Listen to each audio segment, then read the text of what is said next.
Assalamu alaikum wa rahmatullahi wa barakatuhu 5 မိနစ်တင်အောင်မင်းကြီးရဲ့သင်ခန်းစာအမှတ်စဉ်1452ဖြစ်ပါတယ်ထိတ်လန့်မှုတွေကင်းဝေးစေဖို့ကျွန်တော်တို့ရဲ့အဖြစ်တွေအလ္လာဟ်ရှမြတ်ထံတော်ပါမှာဖုံးအုပ်ပြီးခြင်းခံရဖို့အတွက်ကိုရမတ်ဆလ္လာလ္လာဟ်အလိုင်းဝါဆလမ်ကအမြဲတမ်းတောင်းဆုတစ်ခုကိုပြုခဲ့ပါတယ်ဒီတောင်းဆုကတော့အလ္လာဟူမစတူရအောရာတီဝအာမင်ရောအာတီဆိုပြီးတော့ဖြစ်ပါတယ်အိုရှင်မြတ်ကျွန်တော်ရဲ့ချွေယွင်းချက်တွေနဲ့အပြစ်တွေကိုဖုံးကွယ်ပေးသနာတော်မူပါ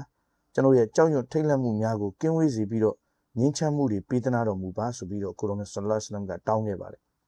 အဲ့တော့ဖုံးကွယ်ပေးတယ်ဆိုတာအဖက်ဖက်ကနေကာကွယ်ပေးခြင်းပါဆိုလိုချင်တာကအလ္လာဟ်ရှမြတ်ရဲ့ဘတ်တော်ကနေပြီးတော့မှကျွန်တော်တို့ကိုအပြစ်တွေမယူသေးဘဲနဲ့ကျွန်တော်တို့ရဲ့အပြစ်တွေကိုအားလုံးရဲ့ရှေ့မှာချမပြဘဲဖုံးကွယ်ပေးထားတာပါ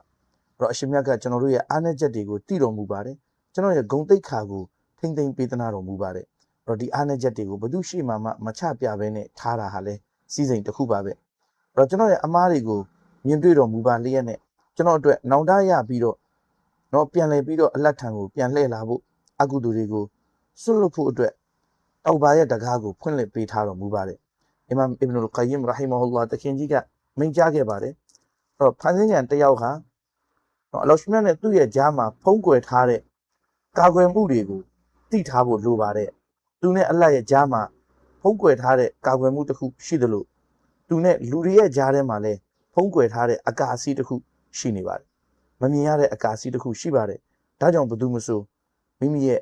အရှင်မြတ်နဲ့သူ့ရဲ့ကြားမှာရှိနေတဲ့ဖုံးကွယ်ထားမှုဆိုလိုချင်တာကအပြစ်တွေကိုအလ္လာဟ်ရှမြတ်ကဘယ်သူရှိမှချမပြဘဲနဲ့ထားတဲ့အရှိတရားကို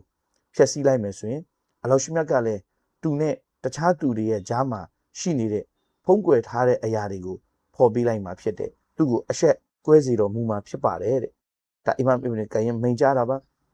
ဒါကြောင့်ကျွန်တော်တို့ဟာမိမိတို့နဲ့အရှင်မြတ်ရဲ့ကြားမှာရှိနေတဲ့ဆက်ဆံရေးကိုထိမ့်သိမ်းစောင့်ရှောက်ဖို့လိုအပ်ပါတယ်အဲ့လိုထိမ့်သိမ်းစောင့်ရှောက်မယ်ဆိုရင်အလ္လာဟ်ရှမြတ်ကလည်းသူနဲ့တခြားသူတွေရဲ့ကြားမှာရှိနေတဲ့ဂုဏ်သိက္ခာကိုထိမ့်သိမ်းစောင့်ရှောက်ပေးတော်မူမှာဖြစ်ပါတယ်အိုရှင်မြတ်ကျွန်တော်တို့ရဲ့အမားတွေကိုဖုံးကွယ်ပေးသနာတော်မူပါထိတ်လန့်မှုတွေကနေကင်းဝေးစေတော်မူပါအလ္လာဟူမစတူရအောရာတီဝအာမင်ရောအာတီဝကနုဖနာဘီရုကနီကလဒီလာယူရမ်ပြီးတဲ့အခါမှာအရှင်မြတ်ရဲ့လှပတဲ့ဖုံးကွယ်စောင့်ရှောက်မှုကိုကျွန်တော်တို့အပေါ်မှာအစဉ်အမြဲတည်တံ့စေတော်မူပါအဲ့တော့ဒီနေ့ရဲ့တောင်းစုဒူဟာလေးကနေရရှိတဲ့သင်ခန်းစာကတော့